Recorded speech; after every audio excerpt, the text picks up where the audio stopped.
Om Swastiastu, selamat siang kepada Bapak dosen Bapak I Gusti Ketut Adiwinata, SEMAGR, selaku pengempu mata kuliah manajemen operasi, dan selamat siang juga kepada teman-teman semuanya. Kami dari kelompok 8 akan mempresentasikan materi yang diberikan terkait dengan manajemen sumber daya manusia dan desain kerja. Sebelumnya, izinkan kami memperkenalkan diri terlebih dahulu.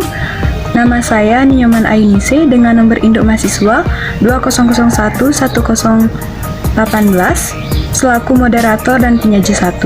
Selanjutnya ada Ketut Angga Asriani dengan nomor induk mahasiswa 20011026 selaku penyaji 2. Dan yang terakhir ada Putu Ratna Komalasari dengan nomor induk mahasiswa 20011033. Baik, tanpa mengulur waktu, kami akan memulai presentasi kami. Baik, pokok-pokok yang akan saya jelaskan yaitu mengenai pengertian dan tujuan manajemen sumber daya manusia serta pengertian dan tujuan desain kerja. Sumber daya manusia merupakan individu yang bekerja sebagai penggerak suatu organisasi, baik institusi maupun perusahaan, dan berfungsi sebagai aset yang harus dilatih dan dikembangkan kemampuannya. Sedangkan manajemen sumber daya manusia atau disingkat MSDM adalah pemanfaatan sejumlah individu secara efisien dan efektif serta dapat digunakan secara maksimal untuk mencapai tujuan organisasi atau perusahaan. Kajian manajemen sumber daya manusia menggabungkan beberapa bidang ilmu seperti psikologi, sosiologi, dan lain-lainnya. Pada dasarnya, tidak ada perusahaan yang tidak membutuhkan manajemen sumber daya manusia atau MSDM yang istilahnya sering disebut dengan human resource. Bagian human resource inilah yang bertanggung jawab untuk mengurus berbagai kebutuhan perusahaan yang terkait dengan sumber daya manusia. Tujuan manajemen sumber daya manusia sendiri adalah untuk meningkatkan kontribusi produktif orang-orang yang ada dalam perusahaan melalui sejumlah cara yang bertanggung jawab secara strategis, etis, dan sosial. Selanjutnya ada desain kerja. Desain kerja pada dasarnya adalah proses integrasi dari tanggung jawab pekerjaan atau konten dan kualifikasi tertentu yang diperlukan untuk melakukan pekerjaan yang sama dengan menguraikan tanggung jawab pekerjaan dengan sangat jelas dan membantu menarik calon yang tepat ke pekerjaan yang tepat. Seluruh proses desain kerja bertujuan untuk mengatasi berbagai masalah dalam peraturan organisasi yang berkaitan dengan deskripsi pekerjaan dan hubungan yang terkait yang meliputi pemeriksaan kelebihan pekerjaan, pemeriksaan pekerjaan yang sedang dimuat, pemastian tugas tidak berulang-ulang, dan lain-lain. Tujuan dari desain kerja secara umum adalah untuk menugaskan kerja yang memenuhi kebutuhan perusahaan, teknologi, dan perilaku. Desain kerja sangat mempengaruhi kualitas kehidupan kerja, di mana hal ini tercermin pada kepuasan kerja para karyawan yang memegang jabatan. Baik, materi selanjutnya yaitu manfaat perencanaan sumber daya manusia bagi perusahaan. Yang pertama yaitu ada membuat kinerja perusahaan efektif dan efisien. Perencanaan sumber daya manusia yang tepat sasaran akan membuat perusahaan lebih efektif dan efisien. Artinya, perusahaan berjalan baik dengan personel yang produktif dan jumlah karyawan yang sesuai dengan kebutuhan. Karyawan produktif adalah karyawan yang mampu bekerja sesuai dengan SOP dengan jam kerja yang sudah ditentukan. Mereka adalah orang-orang yang mengerjakan dan menghasilkan lebih banyak daripada karyawan rata-rata. Dengan produktivitas yang tinggi tidak dibutuhkan jam kerja ekstra atau lembur ataupun karyawan yang banyak untuk mencapai tujuan perusahaan. Contoh produktivitas yang efektif dan efisien yang perlu kita ketahui. Produktivitas itu merupakan kegiatan yang menghasilkan produksi. Produktivitas berhubungan dengan efisiensi penggunaan sumber untuk menghasilkan produk atau jasa. Produktivitas secara pengertian itu merupakan suatu kumpulan hasil-hasil dan berhubungan dengan penggunaan sumber daya untuk menunjukkan suatu efisiensi dalam menggunakan sumber-sumber daya yang digunakan. Sedangkan efektivitas itu adalah cara mengukur keberhasilan dalam mencapai tujuan, dan efisiensi adalah cara mengukur kehematan penggunaan sumber, dan sedangkan produktivitas itu adalah perbandingan dari beberapa keluaran dengan beberapa masukan. Yang kedua yaitu menimbulkan sikap positif karyawan. Perencanaan sumber daya manusia yang baik akan menimbulkan sikap positif dalam diri karyawan. Jenjang karir yang jelas, pelatihan teknis dan soft skills yang rutin berkesinambungan, serta sistem kompensasi dan insentif yang menarik membuat karyawan nyaman dalam bekerja. Mereka merasa memiliki kemampuan dan mendapat ruang kesempatan yang cukup untuk terus maju, bertumbuh di dalam dan bersama perusahaan. Karyawan tahu mereka diperhatikan, dihargai dengan tulus daripada hanya sekadar menjadi sapi perah perusahaan. Survei di beberapa negara menunjukkan bahwa gaji atau penghasilan bukanlah faktor utama seseorang bertahan dalam pekerjaannya. Memiliki sikap profesional merupakan sebuah keharusan bagi semua karyawan dalam menjalankan pekerjaan, di mana karyawan yang memiliki sikap profesional dapat memposisikan dirinya agar mampu memahami tugas dan tanggung jawab, hubungan dan relasi, serta fokus dan konsisten terhadap urusan pekerjaannya. Selain itu, dalam dunia kerja, sikap profesional menjadi hal penting karena akan berdampak positif bagi perusahaan maupun karyawan.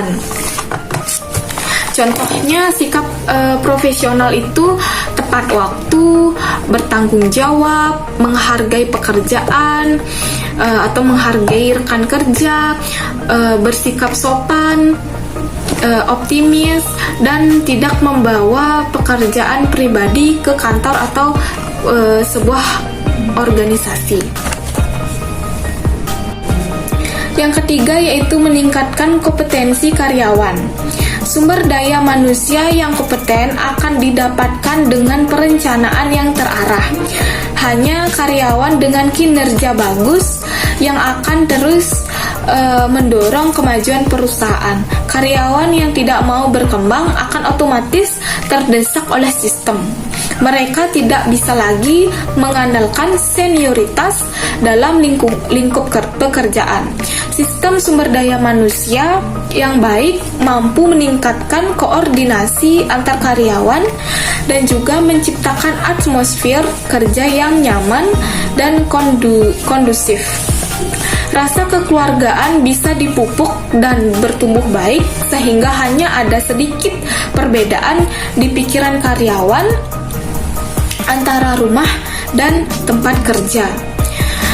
Karena saling mempengaruhi satu sama lain, perusahaan harus turut serta membantu meningkatkan kompetensi karyawan di lingkungan kerja. Cara perusahaan meningkatkan kompetensi kerja karyawan di lingkungan kerja bisa dengan berbagai macam kegiatan.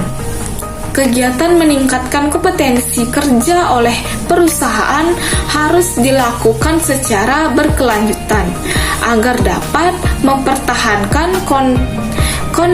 konsistensi kinerja, mengevaluasi kinerja yang dinilai masih kurang, dan mengembangkan kualitas kinerja jauh lebih baik.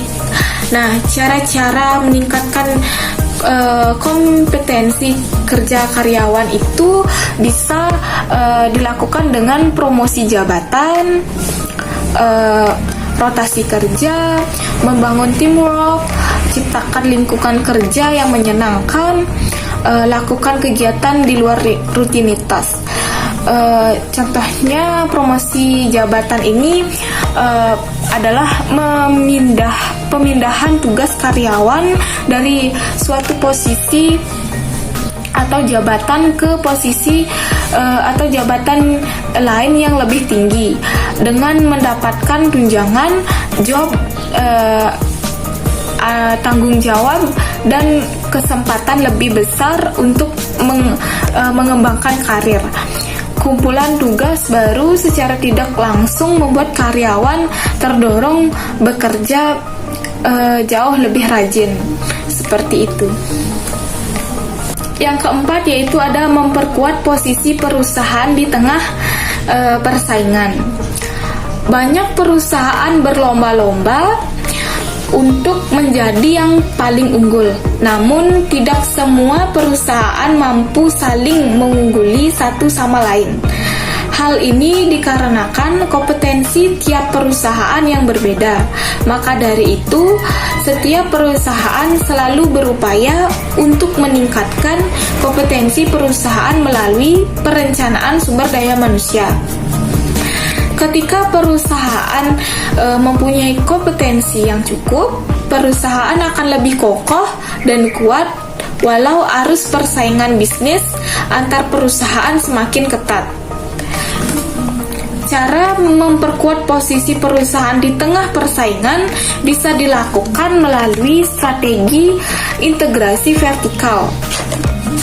Strategi integrasi vertikal yang dilakukan perusahaan pada dasarnya adalah strategi membangun mata rantai operasi atau produksi menyeluruh atau nyaris menyeluruh dari hulu ke hilir. Contoh terbaik dari perusahaan yang melakukan strategi integrasi vertikal adalah perusahaan yang memiliki kapabilitas mengamankan suplai atau bahan baku secara internal, prosesnya dalam produksi, melakukan pengemasan atau packing, menyerahkan distribusinya kepada divisi internalnya sendiri dan memiliki outlet untuk menampung produk-produknya. Cara ini dianggap sebagai salah satu strategi yang akan menjaga daya saing perusahaan tetap di depan para pesaingnya. Baik, yang selanjutnya ada manfaat desain pekerjaan. Yang pertama ada input karyawan. Desain pekerjaan yang baik memungkinkan umpan balik pekerjaan yang baik.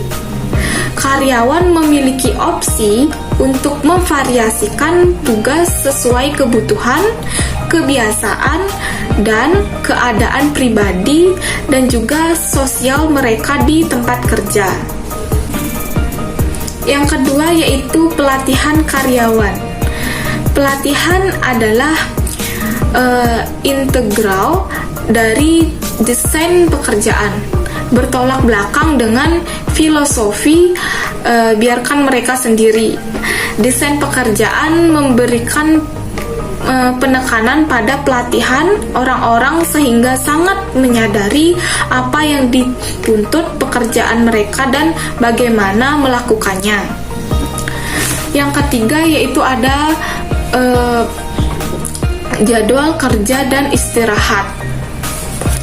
Desain pekerjaan menawarkan jadwal kerja dan istirahat yang baik dengan secara jelas menentukan jumlah jam yang harus dihabiskan seorang individu dan pekerjaannya.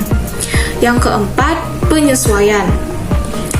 Penyesuaian di sini desain pekerjaan yang baik memungkinkan penyesuaian untuk pekerjaan yang menuntut fisik dengan meminimalkan energi yang dihabiskan untuk melakukan pekerjaan dan dengan menyelaraskan persyaratan tenaga kerja untuk hal yang sama.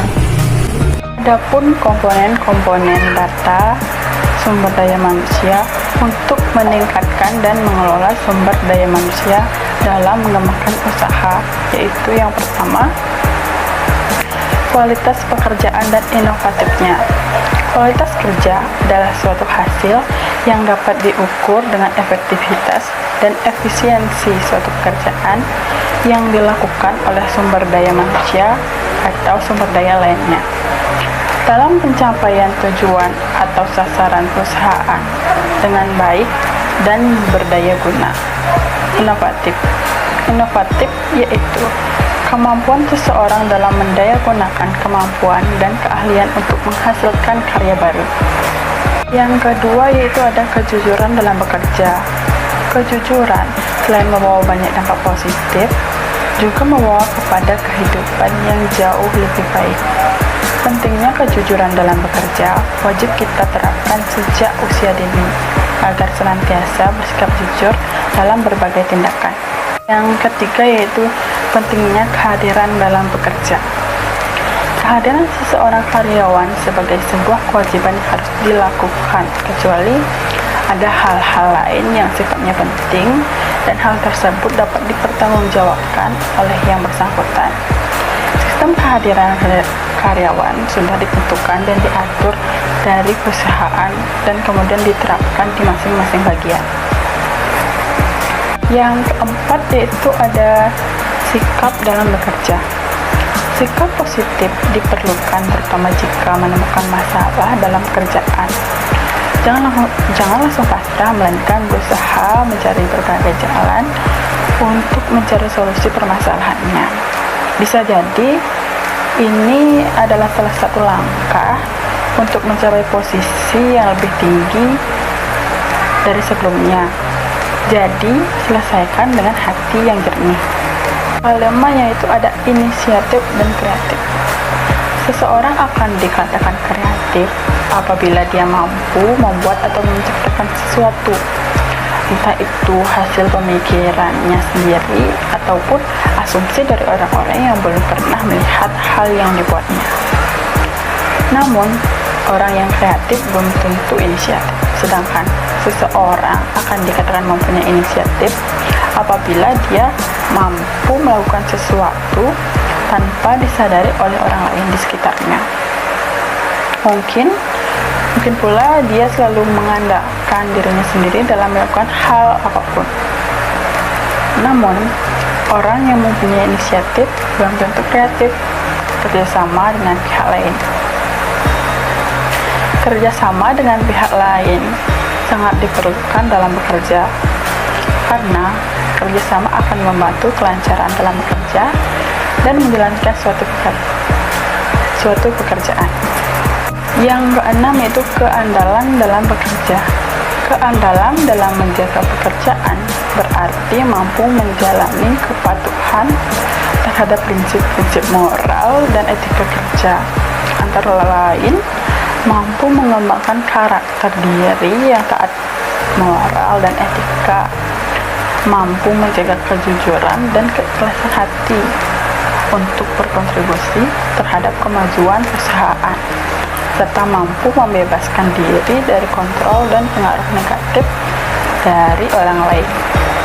Yang ketujuh yaitu pengetahuan tentang pekerjaan. Pengetahuan yang harus dimiliki oleh seseorang tenaga kerja agar dapat melakukan kerja dengan wajar. Pengalaman kerja ini sebelum ditetapkan atau ditempatkan dan harus diperoleh pada ia bekerja dalam pekerjaan tersebut. ke-8 yaitu tanggung jawab terhadap pekerjaan. Dalam bertanggung jawab berarti kita sedang menyelesaikan suatu masalah. Di dalam bekerja, selalu saja ada kesalahan yang kita perbuat, dan kesalahan tersebut harus dipertanggungjawabkan, harus diselesaikan. Di saat kita menyelesaikan masalah itu, kita harus bijaksana dalam memilih cara untuk menyelesaikan masalah tersebut. Hal tersebut agar rasa tanggung jawab yang telah kita kerjakan dapat berhasil dengan baik, sehingga masalah itu kita dapat selesai dengan bijaksana. Yang ke-9, pemanfaatan waktu dalam bekerja. Waktu tidak hanya serta-merta dengan uang, namun lebih dari itu. Waktu merupakan aset tak kasat mata yang paling sulit untuk dikendalikan oleh penggunanya. Untuk itulah, kita harus memanfaatkan waktu dengan lebih efisien lagi. Baik, saya Putu Ratna Komalasari sebagai penyaji 2 akan menyimpulkan materi presentasi dari video kami dengan materi sumber daya manusia dan desain kerja. Kesimpulan yang dapat kami sampaikan yaitu sumber daya manusia merupakan serangkaian kegiatan pengelolaan dan perorganisasian dari fungsi sumber daya manusia dalam rangka untuk mencapai tujuan organisasi secara efektif dan efisien. Perencanaan sumber daya manusia atau SDM merupakan suatu cara untuk menetapkan keperluan tenaga kerja pada suatu periode baik kualitas maupun kuantitas dengan cara-cara tertentu. Desain kerja bertujuan yaitu untuk mengatur penugasan-penugasan kerja yang memenuhi kebutuhan-kebutuhan organisasi, teknologi, dan individual para pemegang jabatan.